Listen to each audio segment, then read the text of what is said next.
مسیح یسوع کے عظیم اور جلالی نام میں آپ سب کو میری طرف سے اسلام۔ ہمارا آج کا زبور 28 مدد کے لیے التجا۔ اے خداوند، میں تجھ ہی کو پکاروں گا، اے میری چٹان، تو میری طرف سے کان بند نہ کر۔ ایسا نہ ہو کہ اگر تو میری طرف سے خاموش رہے تو میں ان کی مانند بن جاؤں جو پاتال میں جاتے ہیں۔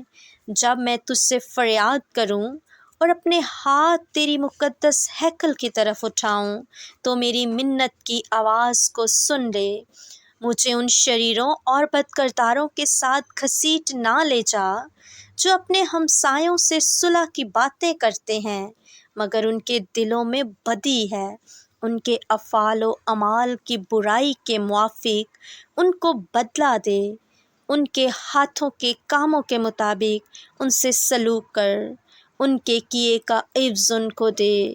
وہ خداوند کے کاموں اور اس کی دستکاری پر دھیان نہیں کرتے، اس لیے وہ ان کو گرا دے گا اور پھر نہیں اٹھائے گا۔ خداوند مبارک ہو، اس لیے کہ اس نے میری منت کی آواز سن لی۔ خداوند میری قوت اور میری سپر ہے، میرے دل نے اس پر توکل کیا ہے اور مجھے مدد ملی ہے۔ اس لیے میرا دل نہایت شادمان ہے اور میں گیت گا کر اس کی ستائش کروں گا۔ خداوند ان کی قوت ہے، وہ اپنے ممسوح کے لیے نجات کا قلعہ ہے۔ اپنی امت کو بچا اور اپنی میراث کو برکت دے۔ ان کی پاسبانی کر اور ان کو ہمیشہ تک سنبھالے رہ۔ آمین۔ پاک کلام کا پڑھا اور سنا جانا ہم سب کے لیے باعث برکت ہو۔ خداوند کا شکر ہو۔